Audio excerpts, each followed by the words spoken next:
hello everyone who's coming here. Today we're going to talk about cognitive approach. And well, actually these past few days I've been having a lot more free time than I expected. So I guess we'll be going through the concepts that you need to know. Like not all of them is something that you need to know, but I try to put in as much concepts that I guess you guys might use for your exams. And also put in some evaluation points for those concepts to help you guys for your exams. But keep in mind that these evaluation points may not necessarily be useful for your ERQs because it really depends on the study you use and whether it's relevant enough for you to be able to put it in, because you don't need all of them. But so yeah, this time I try to put in some evaluation points. You guys like some?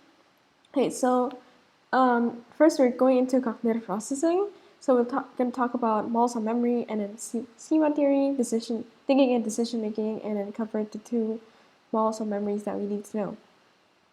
So okay, this is just additional knowledge, but in my opinion, it helps a lot with in general understanding memory.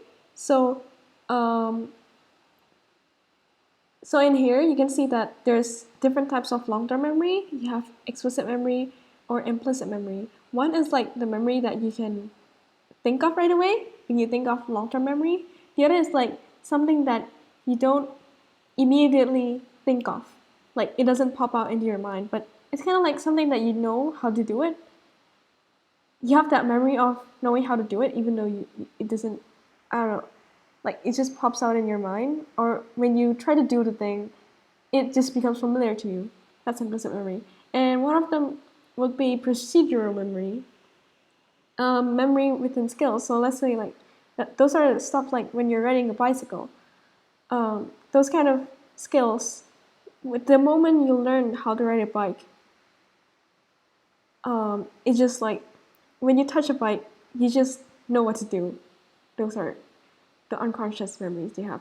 And we have the conscious memories, where it consists of facts and events. So facts would be the stuff that we try to memorize, or some fun facts that we somehow remember because it is interesting for our brain to want to retain it in our memory storage. And then there's also episodic memories, where involve events or experiences that you've ever experienced, and the kind of things that you don't want to forget or you want to cherish, or just random things that somehow pop out in your brain for some reason. Okay, so first we have the multi-store memory model. So it consists of 3 separate components, and this is proposed by Atkinson and Schifrin, 1968. You can see this is also based on that theory. So basically we have the sensory memory, the short-term memory, and the long-term memory. The short-term memory, in detail, actually has 2 types of memories. It has the iconic memory, it has the echoic memory. So the iconic memory is just the stuff that you perceive, your visual field. The echoic memory is for your ears, the things that you hear. And they have different visual they have different capacities. Iconic 1 second, echoic has 2 to 5 seconds. And these memories, you don't usually try to put it into your brain and remember it, but if you pay attention to that memory, it will be transferred into short memory. This is where you can access your long-term memory. So usually it has the capacity of around 7 units for 30 seconds, and it can be transferred to the long-term memory if you continuously rehearse that memory. And for long-term memory, it has a unlimited capacity and duration. It's assumed to be so. And some of the examples of the studies that you can use is Landry, Kunitz, and Smerling. You don't have to use these studies, but these are just some suggestions if you don't know what to use. Or if you were lazy and you just want people to suggest your studies, then there you go. But it's not limited to those. Okay, so as you can see in this diagram, like it helps. I don't know. Personally, for me, usually I try to memorize by like thinking of this diagram in my brain. So sensory with attention, sensory can be transferred to the long term, and then with rehearsal, it consolidates into long-term memory. And then when you try to take back the long-term memory, it gets retrieved into the short-term memory. That's how multi-store memory works. However, there are also things that we can discuss about the multi-store model, which is the evaluation. First of all, it has lots of support because from research, like from different researches, for example, from Lesser and Kunis, it shows that there are two distinct stores with the short term and the long term. So basically, they did this experiment where they had a zero position curve. So they try to make people memorize like 15 words. However, most people tend to memorize the first 5 and the last 5 words. So these are two like distinct stores. That's what they suggested, like why that phenomenon occurs. And furthermore, there's also biological evidence to support the existence of short-term and long-term memory. So according to Square et al. 1992, they found that the short-term memory is located at the prefrontal cortex and the long-term memory is at the hippocampus. Furthermore, it is also very popular and influential. It inspired memory models such as working memory model. And I'm pretty sure like this model, I'm not exactly sure where this is from because we did learn in IB psychology, but look at this. It's kind of based on the same multi-store memory model. So like basically this model must have influenced the existence of this. So like someone tried to expand the types of long-term memory models through this. So that's just how much influence it has. However, it has no ecological validity because from most of the studies that try to investigate about multi-store memory model, the recall conditions is not like how you would typically recall things in real life. Like you don't just randomly memorize 15 words. That doesn't work in real life. Furthermore, it's an also oversimplified system because, for example, in Miller et al. 1966, the Asian patient couldn't create new memories. So basically, like his hippocampus got removed, and hippocampus is related to also memory store, right? So he cannot create new memories. However, when he was given experiments where he had to do tasks, and they keep on repeating those experiments with the same like tasks, same skills to do, their motoric abilities improved, but they don't remember what happened. So so you can see that like in certain like memories, apparently they have different parts, and this doesn't explain that aspect. That's why it's too oversimplified. Furthermore, like procedural memory as a long-term memory store is just weird because you don't need to rehearse your memory to create procedural memory. It has like a different system, you know. Furthermore, it doesn't. I didn't put it here, but it doesn't explain how some memories do not need rehearsal to be created, or how some memories, when you try to rehearse them, it doesn't go into your long-term memory storage. So yeah. Furthermore, the long-term memory is just assumed to be unlimited because no research can really determine how the long-term memory really works. So that's a limitation of the memory model. Next, we have the working memory model. So for working memory model, they focus on the short-term memory. This is proposed by Bailey Hedge in 1974. So there's the central executive, an executive. They manage the phonological loop and visual spatial sketchpad. The phonological loop is basically the articulatory phonological loop. This thing deals with the sound system, like articulatory with speaking and phonological. It's divided by two, the phonological store and the articulatory rehearsal component. So the phonological store is dealing with the inner ear, so like it holds sound in a passive manner. So like let's say if you're thinking of someone speaking, it in your brain, like you're thinking of someone saying something, that's kind of your phonological store.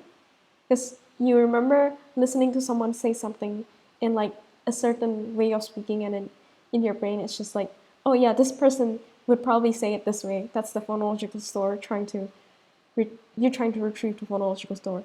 And then there's the articulatory rehearsal component where like these are the kind of things like when you talk to yourself, kind of thing, like your inner voice within you.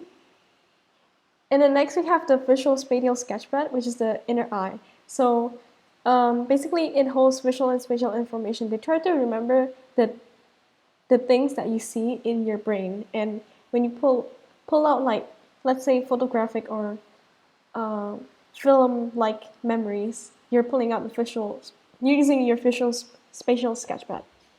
And finally, you have the episodic buffer added in 2000. In year 2000, which integrates information from other components and links it to long-term memory structures. So this guy tries to get all these different memory types, like your different systems together, and try to move the memory into the long-term memory storage. Yeah, so I hope this diagram helps you understand it better. This guy is the manager of everything. Well, the visual spatial sketchpad basically like functions as your vision. The articulatory functions as like sound. The episodic buffer tries to put them together and then create a long-term memory.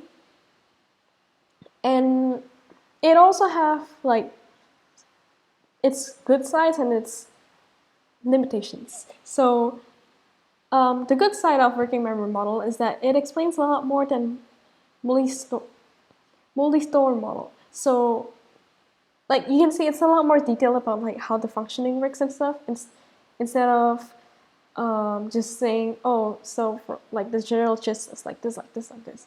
And it's also supported by considerable evidence experiments. Like one of them is by Hitch and Bradley in 1976. And it also applies to real life tasks because, you know, in real life you have different kind of memories to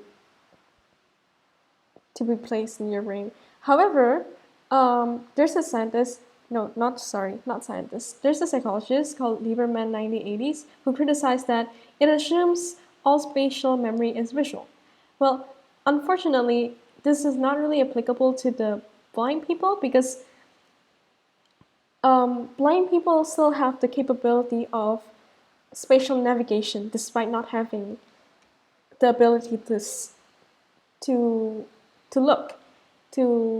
look at their surroundings. So he suggested that it might be better to separate the visual and spatial memory because somehow it's like your brain has a way to figure out how to navigate around the place without having to see for blind people. So it kind of seems like as if they're not, like as if they're linked, but they're not necessarily the same thing. It might be that they're separate and then they work together most of the time when we're not blind. And then when we're blind, somehow our brain figures out how to update the spatial memory. So yeah. Next is also too simplistic and vague because there's no evidence for the central executive. In most studies, they couldn't prove the existence of central executive, and it only involves short-term memory. So keeping in mind that like a model of memory should explain the overall, right, of how memory works. So it doesn't explain the overall memory workings, but it only explains the short-term memory. So it's not a very comprehensive model in terms of explaining how memory works. It doesn't explain processing ability change either. So it doesn't explain like what happens if you develop your skills and become better and you can process things differently. So like let's say like at first you couldn't bike and then later you could bike, then it doesn't explain how when that skill ability changes, how would that change your processing with the working memory model overall. Yeah, and it also has low ecological fidelity, similar to fully stored memory, because due to the unrealistic recall and mostly lab experiments condition. So yeah, that's for working memory. Okay, so next we have schema theory. So basically this theory states that all knowledge are organized into units, and people have schematas. So this is the plural word of schemas, unconscious mental structures, that represents individuals' generic knowledge on the world. Schema influences all stages of memory, encoding, storage, and retrieval. That is, I think that is quite obvious because, if you have knowledge and you want to create a new memory, obviously your understanding of things would affect how you perceive that memory. And some of studies that, relates to this is the Brantford and Johnson study in 1972, Anderson Pickard 1978, in relating to encoding retrieval. And then there's the cognitive schemas or schematas. Cognitive schemas is this term that will go into that SCQ additional terms, so keep in mind about that. This is a mental representation that organizes our knowledge, belief, and expectations. And there's two ways of processing our schema. There's the bottom up, where perception is not based on your prior knowledge, but basically from your sensory stimuli, from like your surroundings for the first time. And there's also top down, where your knowledge is influenced by your prior knowledge. So it filters your information. So schema theory, this one is an interesting one.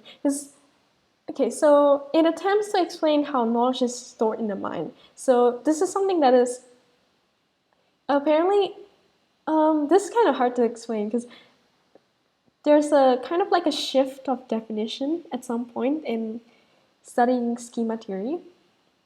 But nowadays, it is considered as something observable and remains like not really known in psychology, because it used to be described as something that is not really observable, but something that like exists.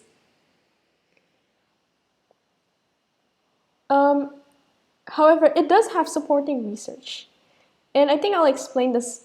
I'll explain why later. Like it has supporting research. It's related to the limitation, because like the thing with schema theory is that it's not clear how schema theory is not scientific or testable, because it's not clear on how schemas are acquired or how people choose between schemas. So basically, like the origins of schemas are known, and it's like a very abstract, obscure concept. However, it's initially supposed to be like this, abstract, obscure concept of a system which categorizes and organizes information and memory. That is something really like that is something that is very in the like a cognitive level and hard to measure. But at some point, in order to make schema theory measurable, psychologists started to define this thing called chunks of organized information or mental representations, which is basically knowledge, in order to keep it measurable. This made the definition of schema sort of redundant, because it becomes like kind of really obvious what the definition is. And this is exactly why it's like it has supporting research, because when they keep that definition measurable, they get the supporting research.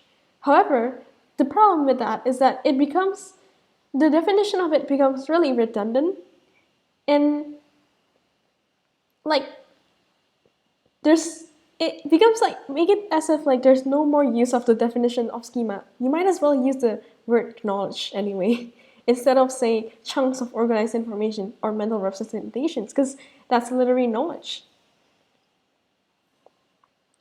Furthermore, if we follow the definition of that knowledge, it doesn't account for new information with no link to existing schema. So it doesn't explain what happens if you have this bottom-up condition.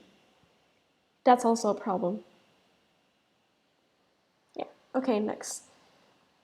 I hope you can understand what I just explained, because I feel like it was a bit of a mess, but feel free to ask more about it if you guys want to.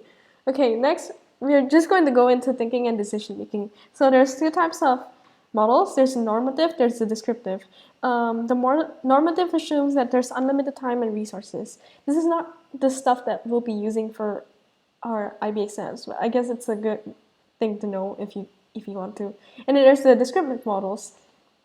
This shows what people actually do when they're thinking and doing the decision-making process. So there's dual processing theory, theory of reason action, adaptive decision-making framework. The most common one will be the dual processing theory. There is several versions of this theory, but I'll explain the version that Van Nieman proposed. This is the part where it's behavioral economics, by the way. It was very popular in economics. So there's system 1 and system 2. System 1 is the intuitive thinking, automatic. It's usually unconscious. It's also fast and effortless and sometimes unintentional. It's also often used in everyday decisions, so it tries to make sure that it's effective. However, because of that, it's prone to biases and systematic errors. Meanwhile, we have system 2, the rational thinking, where you try to control and process before making decisions. It has limited time. Let me rephrase that. It's limited because it takes a lot of mental effort to do this. And it uses reasoning to make logical decisions. This is something we have to actively use our brain juice in order to use. Okay, so it's kind of hard to see, but the note thing says that limitation doesn't undermine processing theory's significance, because there's a lot of limitations that comes with this theory that I think for people in econ, they would not realize that there's a lot. However, there's actually a lot. So this theory is good and significant because it impacted and inspired a lot of people, especially in behavioral economics, the overall theory itself. However, the theory has a lot of problems in psychology, academic realm, because it's a vague theory. It doesn't account how reasoning tasks are accomplished and how decisions are made. It just explains the potential origin and reasoning of decision making. So it's kind of so for example, if you complete a riddle and then you answer it incorrectly,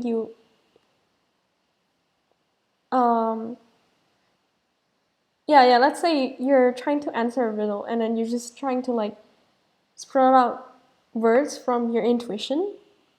People are going to say, oh, it seems like you used your system 1. However, it doesn't explain why you decided to use system 1 or why your system 2 don't override it. Doesn't explain when that happens or when that doesn't happen. Furthermore, systems are not very discrete in real life.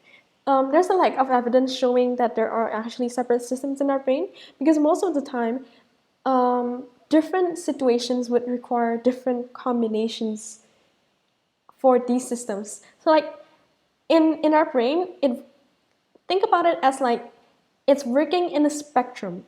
So sometimes it will be we will use a lot of rational thinking combined with a lot of intuitive. Sometimes we use a lot of intuitive thinking and use a bit of rational. It depends from time to time.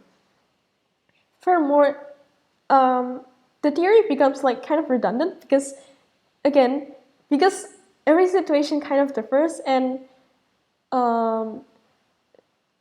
it's not just about intuitive and rational thinking. The systems that we have right here is kind of too simple for our complex brain. Okay, so I sort of explained the interaction between the systems unclear, did I? Oh wait, I didn't, sorry.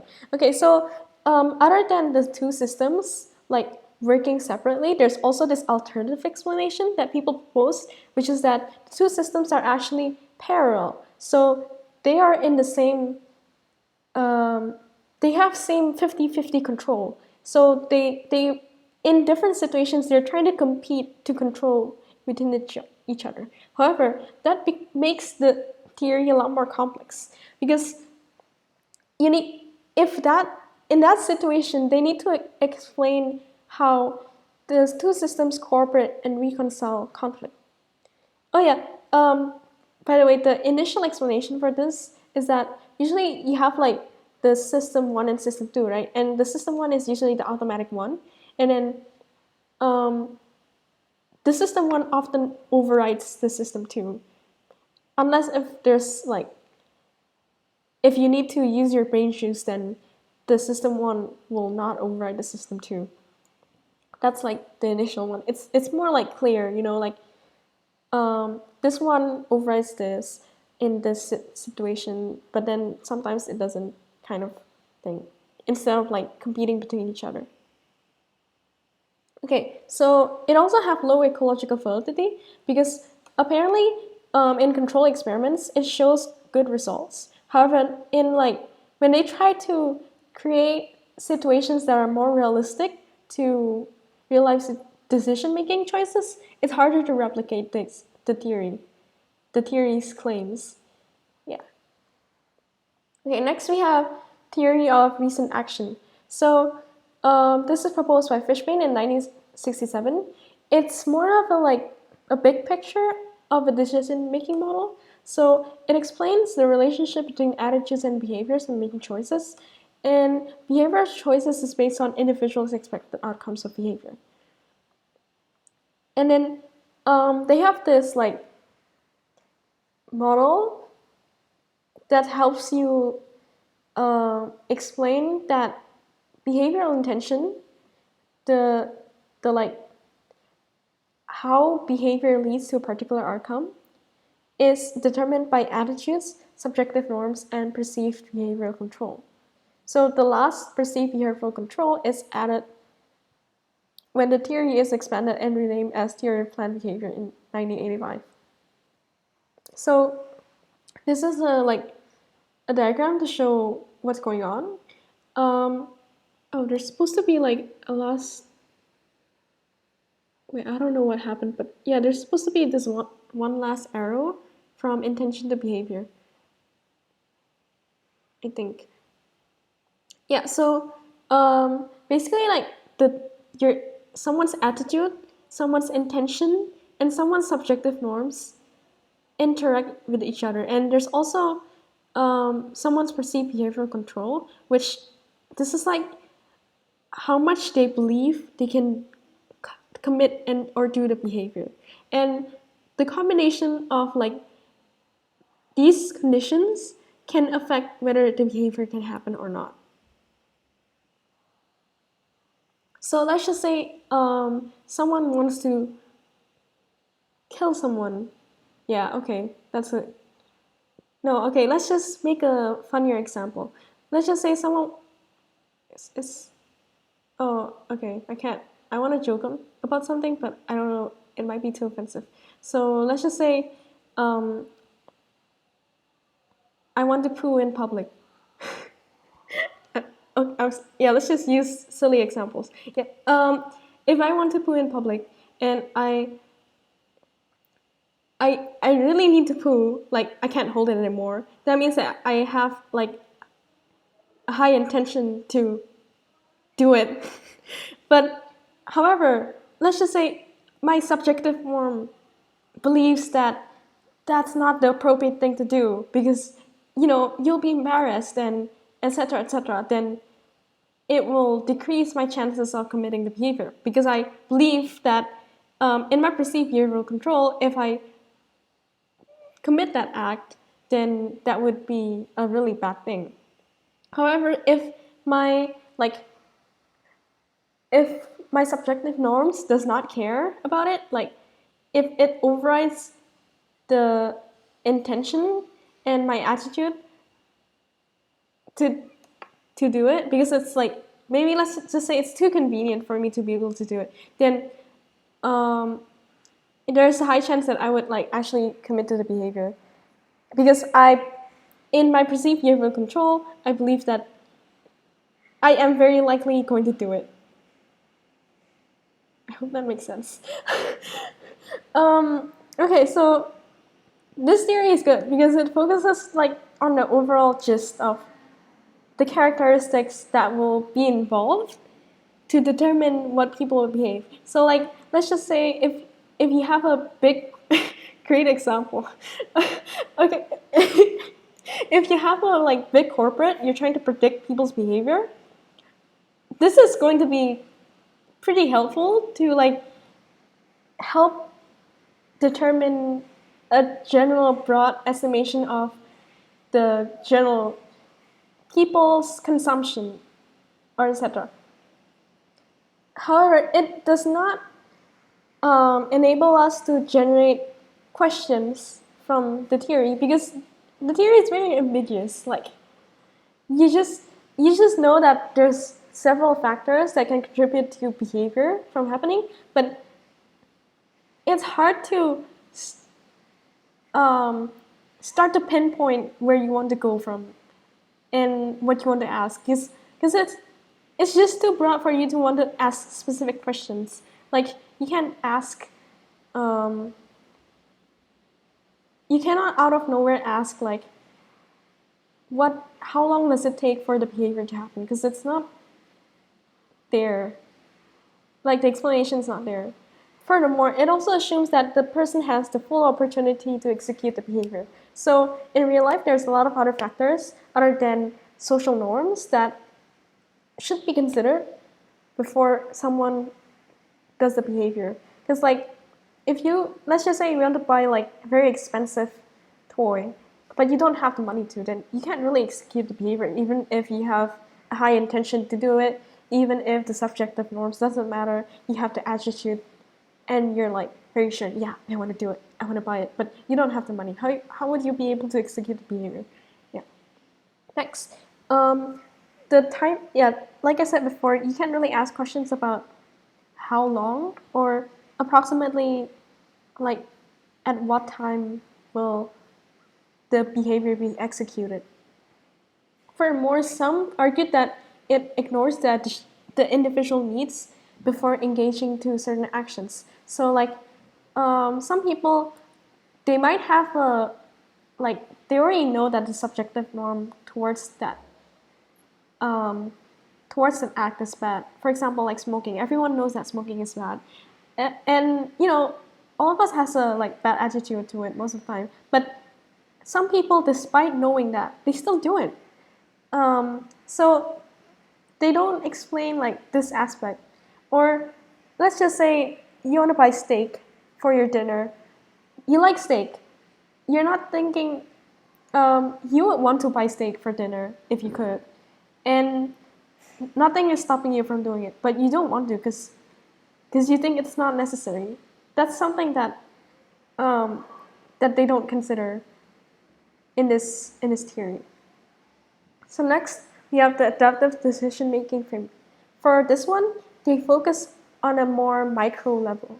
So they focus more on when people actually make the choices. So there are several strategies that Payman, Bettman, and Johnson proposed in 1993, which is the weighted additive strategy. So in this case, they try to maximize the strategy by multiplying every attribute with the value of the attribute, then calculating the weighted sum. This requires math and a lot of effort. So this is like what happens when you have like an entire table of factors that you want to consider as important, and then the options that you want to consider as important, and then you just like give points for each of the factors that you consider you want to regard, and then you try to add them up and see between the choices which one has the most points. The one that has the most points wins. Yeah, it's that simple, but it's kind of like it sounds complicated. Then next we have the Satisficing Strategy. So they try to cut off points they determine the cutoff points of an attribute. So let's say you have several factors that you want to consider. One of the factors you want to consider when you're buying a scissor would be the hand grip. So like, let's just say the hand grip of scissor A is this. And then you think that my criteria for this hand grip is that I need to make sure that it passes 2 points. So anything that doesn't pass 2 points will be cut off. And you do this for like the other factors, and so on, to determine the first option. Next, we have the attribute based. First is the lexicographic strategy. So you choose the most important attribute and option with the best value in attribute and compare. So you see, like before, you have a lot of factors, right, and a lot of choices. So you choose the factor that for you is most important. So let's say you want to buy scissors. The most important factor for you to have a good scissor is its sharpness. So you only pay attention to the sharpness and then pick the one with the best sharpness. If there's a tie, then you pick the second most important attribute. Let's say the grip. So you pick the one that has the better grip. Yeah. Next, we have elimination by aspects. So for this one, you choose an important attribute, then eliminate the ones that aren't relevant to the attribute until there's one option. So this is for this one, you choose one attribute and then you remove the ones that are too low. So like you slowly eliminate them one by one. So like let's say you consider sharpness most important, right? You eliminate the ones that are most dull, the last one in place. Then next you try to go for the sharpness of it and eliminate the one that has the least sharp, and etc. etc.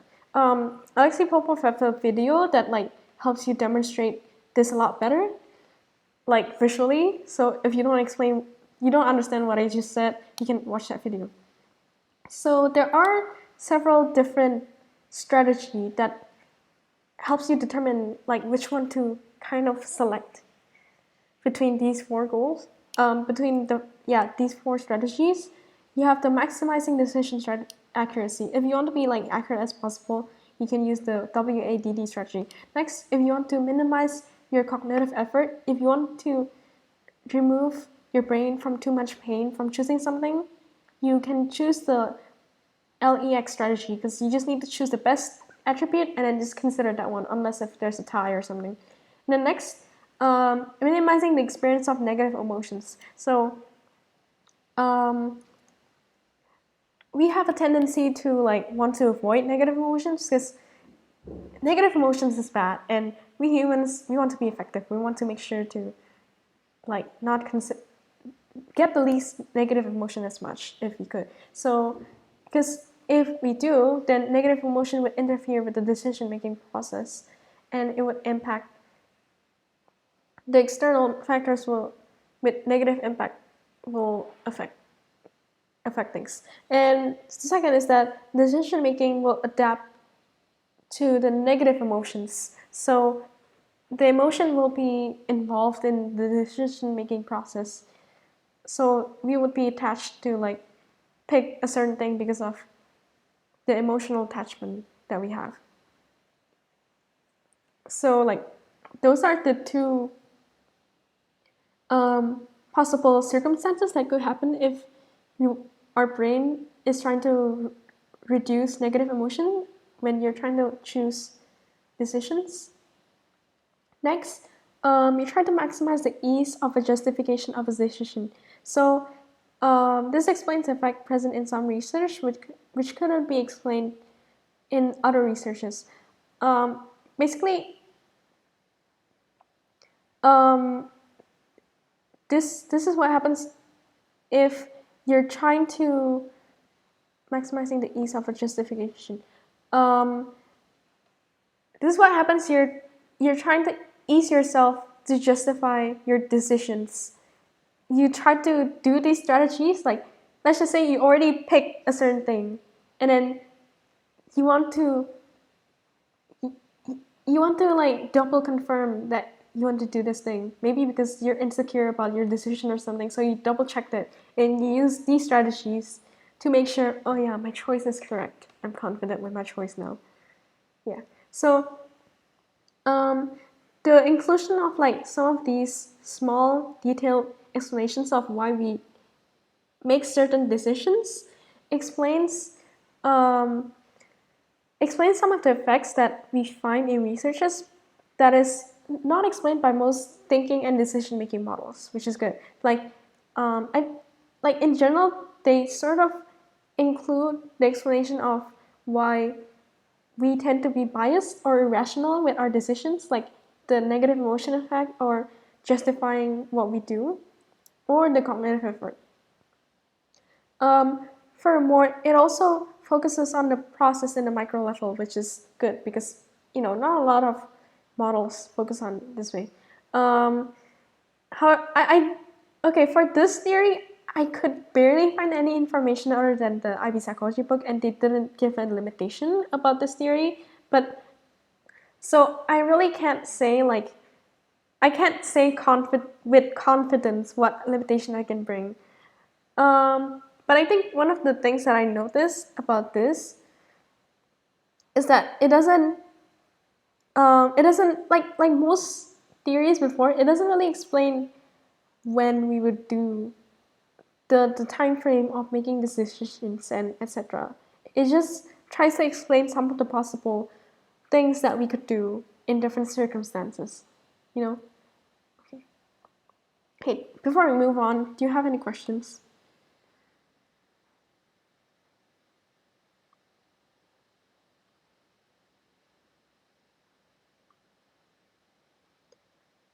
All right.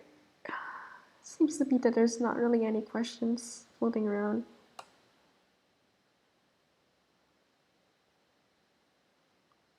Well, if you guys do have any questions, though, feel free to just dump it into the psychology channel, and I'll take a read at it when we stop into like the next topic. Yeah. Okay. So next we're going into reliability of cognitive process.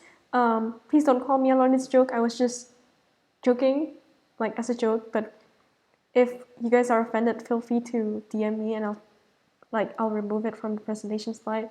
But I thought it's a funny meme.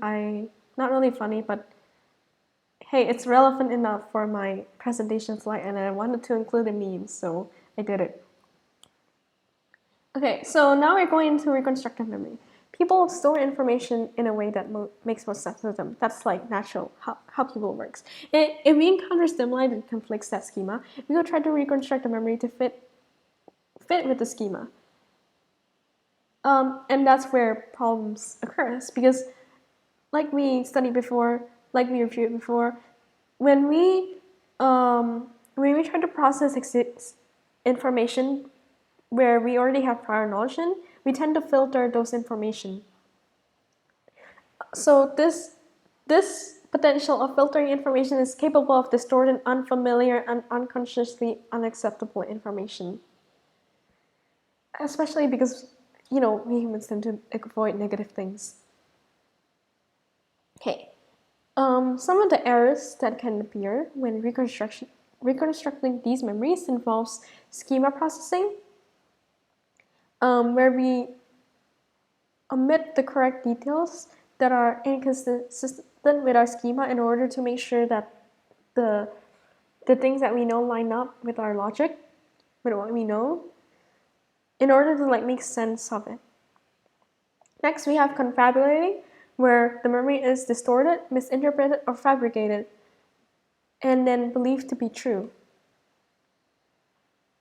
Next, we have false memories, where you recall an event that has never happened and believed it to be true. So,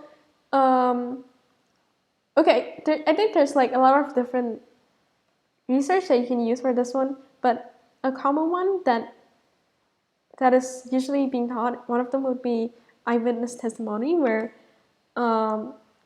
this eyewitness testimony can be affected by anxiety or stress, or by the reconstructive memory itself, by the focus of the weapon. Because, when you see a weapon, you would focus on a weapon. You won't really focus on the rest of your surroundings. Or by leading questions. So, reconstructive memory is an interesting one because it's similar to Tolfik's semantic long-term memory idea. So there's this guy called Tolfik. He proposed about long-term memory stores and how schemas are like semantic stores. Remember that semantic is about facts, and they suggest that like the facts that you know can affect our episodic memories to change. Our experience, the memory of our experiences to change. So the facts that we know are schemas. And then what he believes is that this fact, if this fact changes, it can change no, they don't necessarily have to change actually, but if they do, then it would affect what we remember about experiences too. And reconstructive memory is similar as to what he proposed. So if you have a similar proposal to like completely different theory, then that's a good thing, because if you have consistent theory proposal, that means there's something going on right there that's maybe right, not necessarily, not always, but maybe something is consistently like getting the right result. It's also good because it's supported by a lot of research, like Loftus and Palmer, Yule and Kushel, etc. However, Patek in 1994 argued that even though it's a plausible explanation about, like, this explanation is a plausible one for reconstructed memory, it doesn't mean that false memories are formed this way in real life. So, like, maybe there's a potential that it may be formed this way, but maybe in real life it just doesn't work that way. Because an example of like a very controversial dispute about these false memories is that false childhood traumatic abuse memories aren't necessarily formed this way, because there was this time when false childhood traumatic abuse memories apparently you can like kind of fake, you can like hypnotize or falsely lead someone to believe that actually happens. But basically this person is trying to argue that this is a possible explanation, but not every childhood abuse memory happens in this way or is formed in this way. So another analogy is an excerpt of the bee movie script, which is, according to all laws of aviation, there's no way a bee should be able to fly. Its wings are too small to get its fat little body off the ground. The bee, of course, flies anyway, because the bees don't care what humans think is impossible. This is actually true. Apparently, like, scientifically, engineers believe that it doesn't make sense for bees to be able to fly, but they fly anyway. And this is like basically saying, like, theoretically it's possible for the memories to be created this way, but doesn't mean that they're actually created this way. Furthermore, the theory is kind of descriptive. So they don't explain when or how the false information can be made into person memory. And they still can't scientifically test that yet. Next, we have biases in thinking and decision making. So basically the grounds on biases is that people have heuristics or mental shortcuts. So if we usually this is like based on the dual processing theory. Dual processing theory. Wait, based on the dual processing theory. So when you have intuitive thinking that creates an error judgment, this occurs because our brain tends to focus on limited information in order to keep things effective, right? So our brain tries to keep our decision-making choices consistent, but at like certain situations, it causes our decision-making system to lack accuracy. So for this theory, there's a lot of different biases that you can discuss because there's way too much biases that you can talk about. So there's a lot of examples here that I don't think I'll want to really cover because there's a lot. Like, just look at this. But I'll just like explain the common ones, like confirmation bias, which is a tendency to confirm the fact instead of falsifying it. And oh yeah, the parentheses beside the explanations are like examples of studies that you can use for in relation to the biases, by the way. So yeah, one of the common ones is the Wasson task, 1968, and I think illusory correlation or cognitive dissonance. Illusory correlation is when two things are believed to be connected, but they're not. So our brain tends to create patterns and think that, oh, maybe both of those two things are correlated. Like, let's just say like stock prices. It's actually like not really predictable. In the big picture, it's not predictable, but in the maybe like depending on the environmental context and things, we tend to be able to sort of predict what people would probably tend to do. So that that tendency of seeing that kind of pattern makes us think that it's actually like there's a pattern to it, and there's a connection between like the stocks and something, even though there's actually no connection going on right there. Cognitive dissonance is when your brain gets stressed out because of the inconsistency of. Wait, why didn't I finish that sentence? Yeah, basically your brain gets stressed because of the mental inconsistencies of the two knowledge that you receive. Like, let's just say if you know that smoking is bad, but you do it and it feels good, you experience a cognitive dissonance because those two things are kind of like contradictory in a sense that it contradicts your it confuses you between what you should be doing. So in order to compensate with that cognitive dissonance, let's just say if you're like addicted with smoking and you want to compensate that cognitive dissonance, you would like, oh yeah, but it's fine, like it's bad, but right now I'm still fine, so it's fine. You know, you try to like you sort of neglect the other fact that you know, or you try to compromise with it to make it seem like it's still okay for you in your brain. Okay, next we're going into emotion and cognition.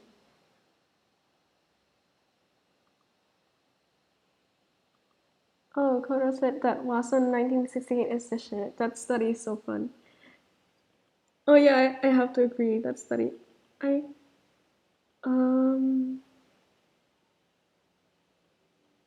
think there's like several versions for that study, but I always remember the one that's like AK-47 because it reminds me of like the gun, the AK-47 Russian gun. Is that a gun? I have limited knowledge about guns and machineries, but I just remember like that one because it was easy to remember.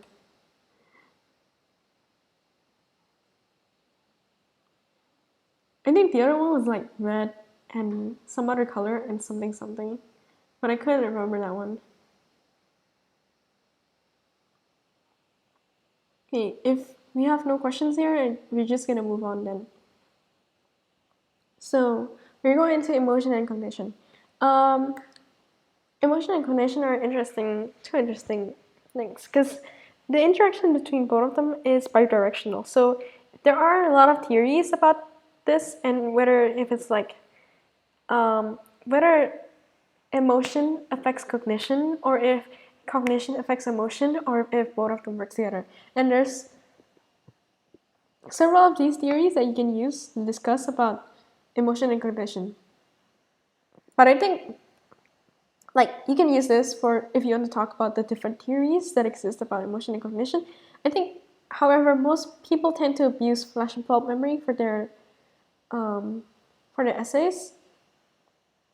Basically, flashbulb memory is an event that is remembered vividly due to the element of surprise. The element of surprise, an emotionally arousing attribute. So this flashback memory is described, according to Brown and Glick in 1977, as not removable, vivid, and elaborated. It also has a debatable accuracy. However, the research that's been looking at the research that people have been doing on this field has shown consistently that people tend to have good confidence with the memory with this particular memory. So it's a special type of memory. So how it works is that when you have environmental stimuli with an element of surprise and personal consequentiality meaning it impacts your life in some way, like maybe it affects your life, it turns your life down 180 degrees, or it just makes you never look at the world the same way as you looked at it before. Then next you have the mechanism of maintenance after you formed a memory. This is in order to consolidate your memories, to make sure it stays in your brain. This can be done two ways: by overt rehearsal, which is by reconstructing the memory by telling other people the stories about the things that you experienced, or by covert rehearsal, which is by replaying your memory in your brain. So here's a diagram here to help you understand it, follow things more easily. And next, this is kind of interesting because by many researchers they agree that flashback memory has a certain interesting degree of confidence when people experience this memory. However, and its vividness, what people think about how vivid it is still also consistent. So, people think that what they see is forever something that's embeddedly clearly in their brains. However, the accuracy of these flashback memories is no better than normal memories, interestingly, because apparently the memories that people recall tend to become inaccurate or inconsistent after several retesting, asking participants to recall the flashback memories in their brains. Furthermore, throughout research, researchers found that the flashback memory factors in the theories are not necessary all the time in order to create a flashback memories, because researchers have found the elements that they ask, the element of surprise and personal consequence, it's not necessary to create these memories, because there are alternative ways to create it, which involve rehearsal or the distinctiveness of the memory that is experienced. So, apparently, surprise is not a thing for you to create flashback memories. Let's just say if you experience something that is not really you experience something that is similar to what you usually experience, but suddenly it's just this particular experience is just really touching to you, or you find something that is distinct that makes you cannot forget this particular memory, this memory would be transferred to flashback memory. So you don't have to make it so shocking and surprising or so traumatic. Furthermore, emotional attribute also varies by people. So it doesn't have to always be emotionally arousing for it to happen, because for some people, sorry, let me rephrase that. It doesn't have to be directly emotionally arousing, because some people's emotional attributes can vary from being emotionally affected every time they think of the memory, or maybe it occurs when they, at that heat of time, or like not long after that heat of time when they're like very excited. This would be short-lived emotional ones.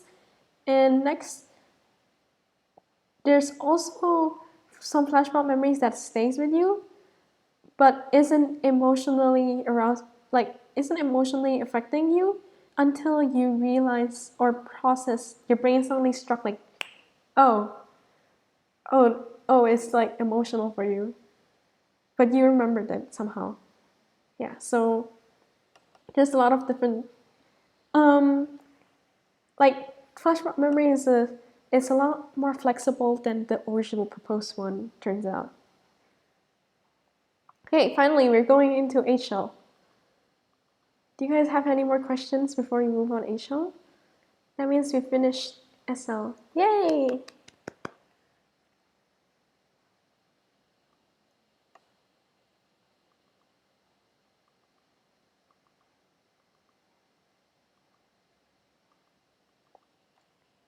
If you guys have any questions, feel free to ask.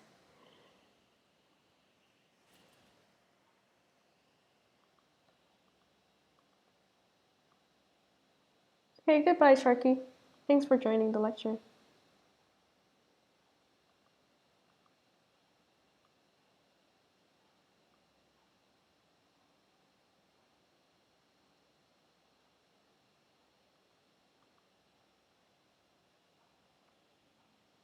Yeah. Okay, I'm actually gonna take like a 5-minute break and drink water.